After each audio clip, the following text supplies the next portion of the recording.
तो भाई मैं ये वाले क्वेश्चन जो भाई वीकली कॉन्टेस्ट के आखिरी क्वेश्चन था उसको मैं डिस्कस करने जा रहा हूँ। और इसके पहले वाला जो क्वेश्चन था पैलिंड्रोम वाला वो मैंने अपलोड कर दिया है, उसे जाकर देख लेना। बाकी मैं ट्राई करूंगा इसे एक्सप्लेन करने का। तो भाई जैसे क्वेश्चन था क्या कि अगर मैं इस वाले नोट को t इज इक्वल टू 0 पर कलर कर देता हूँ, तो अगर मैं इसे t इक्वल टू 0 पर कलर कर दूंगा तो मेरे को हर एक नोड हर एक नोड कलर करने में कितना टाइम लगेगा। ठीक है, वही मेरे को रिटर्न करना है हर एक नोड के लिए। जैसे कि अगर मैं इसको सेट करूँ t इक्वल टू 0 पर कलर करना, तो इसको कलर करना है, इसको कलर करना है, इसको कलर करना है, इसको कलर करना है, इसको कलर करना है, सर को कलर करना में कितना टाइम लगेगा वो मेरे को बताना है। इसी तरह अगर मैं टू इसी तरह अगर मैं नोड टू को तेज को दूसरे पर कलर कर देता, तो मेरे को इसको कलर करने में अलग बाकी सारे नोड को कलर करने में कितना टाइम लगता वो मेरे को बताना है। इसी तरह भाई तेरे को रिटर्न करना है ये। तो देखते हैं कैसे बना सकते हैं। इसके लिए भाई ना एक कह सकते हो प्री रिक्वेस्ट है कि भाई तुमको थोड़ी बहुत री रूटिंग की अंडरस्टैंडिंग होनी चाहिए। भाई मतलब और भी तरीके हो सकते हैं, बट मेरे को रीरूटिंग वाला जो कॉन्सेप्ट होता है वो चमका था कॉन्टेस्ट में तो नहीं बना था, बट उसके बाद तो मैं वही बनाया। तो देखते हैं कैसे मैंने बनाया। तो लाइक इस वाले एग्जांपल को देखता हूँ। तो इस वाले एग्जांपल में ना मैं हर एक नोड के लिए ना मैं दो चीज शो कर रहा हूँ। टू चीज, ठीक है। क्या क्या क्या चीजें मैं शो कर रहा हूँ? मैं टॉप टू टाइम शो कर रहा हूँ, टॉप टू टाइम। कैसे टॉप टू टाइम मतलब क्या कि जैसे कि मैं इसमें ही एग्जांपल बताता हूँ कि टॉप टू टाइम मतलब क्या। तो मैं क्या करूंगा ना, एक मैं डीएफएस चलाऊंगा। कहाँ से? किसी में नोट से चला सकते हैं, बट मैं जीरो से चलाऊंगा। ठीक है, तो मैं जीरो से चलाया और मैं बोला कि भाई तेरे को ना जीरो जीरो टाइम लगता है, मतलब कि टॉप टू टाइम। यानी कि इसका मतलब ये होता है ना कि हर एक नोट को कलर करने में हर इसके सब ट्री, इसका सब ट्री कौन होगा, पूरा यही हो जाएगा। वो कलर करने में कितना टाइम लगेगा वो ये शुरू करेगा। और ये शुरू करेगा कि पूरे सब ट्री को कलर करना है, बट एक नोट बच जाएगा। मतलब एक नोट बच जाएगा मतलब कि वो मेरे को मैक्सिमम टाइम ले रहा था कलर करने में। तो उसको छोड़कर मेरा मैक्सिमम टाइम कितना लगता है वो शो करेगा सेकंड चीज, मतलब कि टॉप टू टाइम मेरा शो कर रहा है हर एक नोट। ठीक है, तो ठीक है, तो मैं यहाँ से स्टार्ट किया फिर मैं यहाँ गया, तो इसका भी 0,0 मैंने कि अपने सब ट्री को कलर करने में ये 0 वक्त लगाएगा, 0 सेकंड लगाएगा, क्योंकि तुमको पता है कि टी इसको 0 पर इसको कलर कर दोगे। ठीक है, सिमिलरली ये इसको कॉल किया, अब ये इस वाले चाइल्ड पर जाएगा, तो ये भी 0,0 हो जाएगा। और फिर ये अपने चाइल्ड पर जाएगा, ये भी 0,0 हो जाएगा। और ये अपने चाइल्ड पर जाएगा, ये भी 0,0 हो जाएगा। ठीक है, अब फिर बैक ट्रैकिंग होगा। अब देखो, अब इसमें ये सवाल था ना, अगर तुम्हारा ऑड रहेगा तो 1 सेकंड एक्स्ट्रा लगेगा। ठीक है, कलर होने में। और अगर इवन रहेगा तो उसको 2 सेकंड एक्स्ट्रा लगेगा कलर होने में। ठीक है, तो अगर ये 0,0 पर मैंने इसे कलर कर दिया है, मतलब जीरो, इस कलर करने में मेरे को कुछ भी समय लगा, वो एक समय मेरे को एक्स्ट्रा लगा होगा इसको कलर करने में। ठीक है, तो मैं इधर से क्या रिटर्न करूंगा, ये मैक्सिमम टाइम मेरे को कलर करने में कितना लगेगा, सब ट्री में +1। देखिए 0 + 1 मैंने यहाँ से रिटर्न कर दिया। सिमिलरली 4 के लिए मैं क्या रिटर्न करूंगा, इवन है तो इवन के लिए मेरे को 2 सेकंड लग रहे थे भाई, तो मैं रिटर्न करूंगा 0 + 2 यहाँ पर। ठीक है, सिमिलरली तो इसका अपडेट हो जाएगा ये चीज, top two time, top two, यानी कि एक तरफ मेरा दो, एक तरफ से वन, तो मैं दोनों को शुरू कर लूंगा टॉप टू तरीके से 2,1। तो ये 0,0 नहीं रहा, अब ये 2,1 बन चुका है। ठीक है, सिमिलरली ये तुम्हारा ऑड है, ऑड क्या रिटर्न करेगा, 1 सेकंड मेरे को एक्स्ट्रा लगता है, तो 0 + 1 रिटर्न कर दिया, इधर क्या रिटर्न कर दिया। और ये इवन है तो ये दो एक्स्ट्रा टाइम लेगा, तो ये रेट क्या करेगा, 2 + 2 यानी कि 4। तो ये अपडेट क्या हो जाएगा, ये रेट हो जाएगा 4, यहाँ से 1 है, 4,1। तो अगर मैं 0 को रूट मान कर चलाता हूँ तो फाइनली मेरा हर एक नोड के लिए टॉप टू टाइम निकल रहा है। और वो फाइनली क्या आ रहा है, इसके लिए 0,0 आ रहा है, 4 के लिए 0,0 आ रहा है, 1 के लिए 0,0 आ रहा है, 2 के लिए 2,1 आ रहा है और 0 के लिए 4,1 आ रहा है, ठीक है? ये तुम डीएफएस चलाकर स्टोर कर लिया, ठीक है? अब रीरूटिंग का थोड़ा बहुत कॉन्सेप्ट लगेगा, मतलब और भी तरीके हो सकते हैं, I am not sure, but rerouting का तरीका आपको थोड़ा बहुत नॉलेज होना चाहिए, मतलब कुछ बोलूँगा तो आप समझोगे नहीं तो वो थोड़ा अजीब हो जाएगा, बट ठीक है, मैं कोशिश करूँगा। तो लेट्स से मैं इसको रूट मान रहा हूँ, तो इसको रूट मान रहा हूँ, तो इसके लिए मैं इसके सबट्री का तो स्टोर किया ही था 2,1, जो पहला डीएफएस लगाया था इसको मानकर, उसमें हर नोड में मैं क्या स्टोर कर रहा था कि भाई उस पूरे सबट्री को स्टोर करने में टॉप टू टाइम क्या लगेगा वो मैं स्टोर कर रहा था। तो मैं टू के लिए तो ये चीज स्टोर होगा, मतलब इतने सबट्री के लिए तो ये स्टोर होगा ही स्टोर होगा, वो तो नहीं होगा भाई, ये होगा। तो ठीक है, अब इसके लिए मेरे को इसके पास मेरे पास क्या था, 4,1 था स्टोर, ठीक है?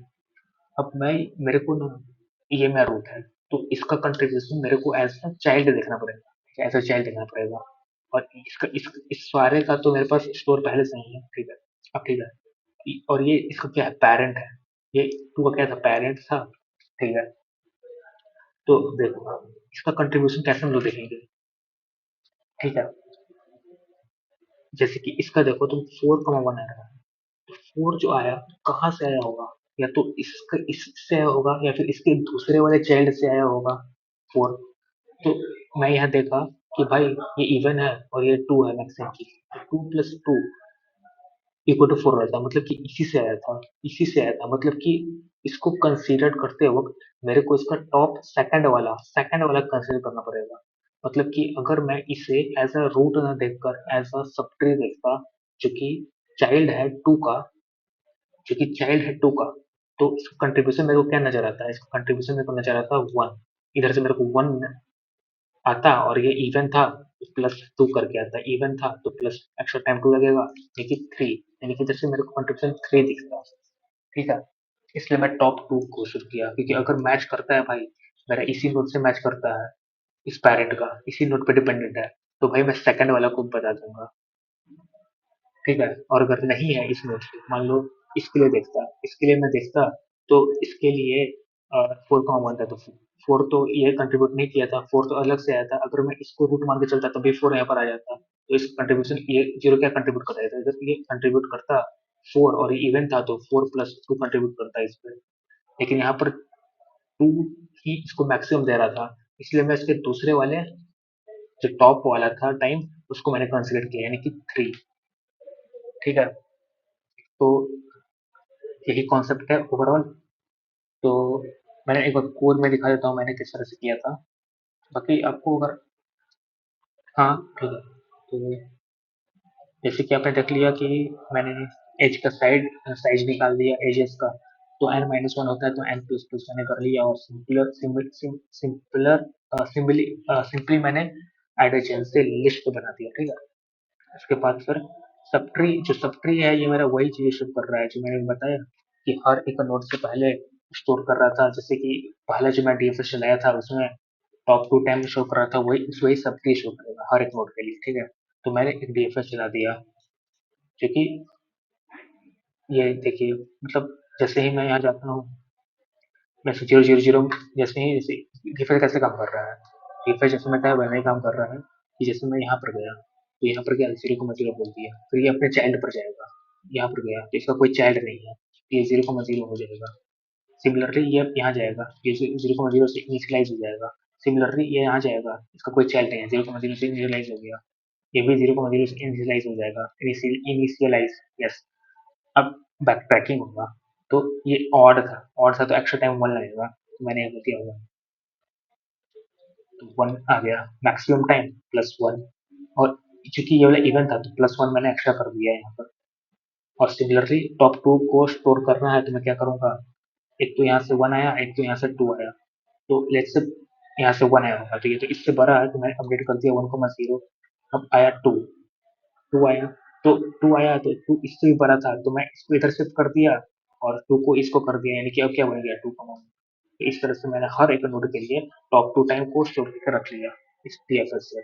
आप कोड देख लेना, मैंने कोड दे दूंगा कमेंट में, ठीक है? अब ये डीएफएस टू लगाया यानी कि मैं अब रीरूटिंग कर रहा हूँ। तो आंसर जो मेरा फाइनल आंसर शो करेगा वो है, और TFS 1 लगाया जो कि रीरूटिंग का है। तो एंड सबट्री के फर्स्ट में क्या शो रहा है, मैक्सिमम टाइम शो रहा है। सबट्री था उसमें दो चीज शोर था, टॉप टू टाइम, तो टॉप जो फर्स्ट वाला था वो स्टोर था तुम्हारा मैक्सिमम टाइम। ठीक है, तो वही कॉन्सेप्ट है। जैसे कि मैं जीरो पर था, कि मैं जो चलो एक्सप्लेन करता हूँ।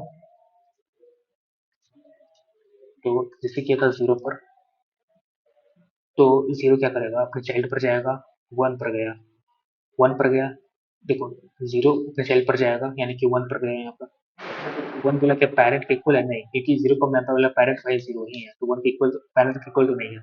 तो मैं पहले एक टेम्प में साइज शो कर लूंगा, जैसे इसके लिए 4,1 शो था, 4,1, तो 4, तो मैं एक टेम्प वेरिएबल बना दिया, उसमें शो कर दिया मैं मैक्सिमम साइज क्या था 4।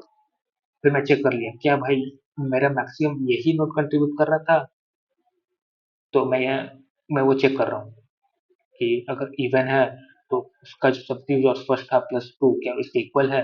अगर हाँ इक्वल है तो मैं सेकंड वाले को बोल दूंगा भाई मैं मैक्सिमम सेकंड है, ये मैक्सिमम मेरा ये बन जाएगा। लेकिन उनके केस में ये कंट्रीब्यूट नहीं कर रहा था मैक्सिमम में, तो मेरा मैक्सिमम रह जाएगा 4।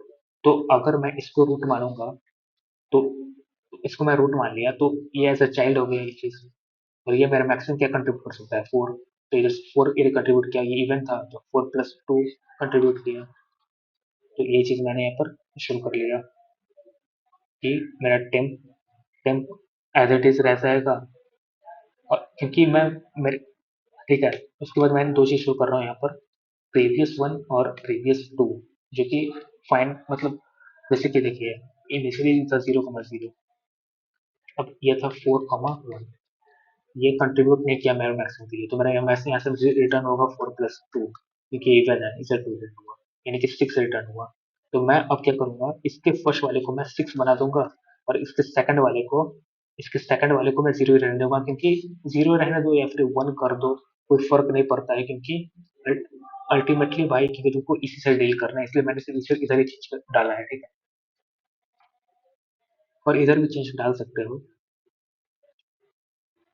ठीक है, तो मैंने प्रीवियस शुरू कर लिया, क्योंकि अभी तो मैं चेंज कर रहा हूँ इसमें, मैं 6 को मैं जीरो बना दे रहा हूँ। लेकिन जैसे ही फिर मेरे को इसको डील करना पड़ेगा, इसको डील करना पड़ेगा, तो अगेन मेरे को यार प्रीवियस स्टेट में जाना पड़ेगा, यानी जीरो को मैं जीरो पे जाना पड़ेगा। तो इसलिए मैं एक बार चेंज करने के बाद इसके लिए कैलकुलेट कर रहा हूँ, उसके बाद दोबारा से बैक ट्रैकिंग करके इसको वापस के वैल्यू को इसके वैल्यू को वापस से अ, पहले जैसे बना दे रहा हूँ। ठीक है, मतलब आपको रिरूटिंग अगर पता होगा तो आपको समझ में आ रहा होगा थोड़ा बहुत। जैसे कि मैंने प्रीवियस स्टोर कर लिया वैल्यू से कहते हैं, और एक बार इसके लिए मैं कैलकुलेट कर लिया, और जैसे ही काम कंप्लीट हो गया मैं उसके प्रीवियस वैल्यू को वापस से भर दिया। टॉप टू को मैं मेंटेन कर रहा था, सिर्फ टॉप टू को मैंने मेंटेन करके चल रहा हूँ, टॉप टू को मेंटेन करके चल रहा हूँ, इसी तरह आप बनाएंगे तो भाई सब हर एक नोट के लिए वही निकल जाएगा, आंसर में शुरू कर लो। और कोड ऐसी है, कोड से समझ में आ जाएगा, बाकी मैंने आइडिया नहीं दिया थोड़ा बहुत देख लेना, बाकी मेरे को भाई एक्सप्लेन करना नहीं आता, तो चल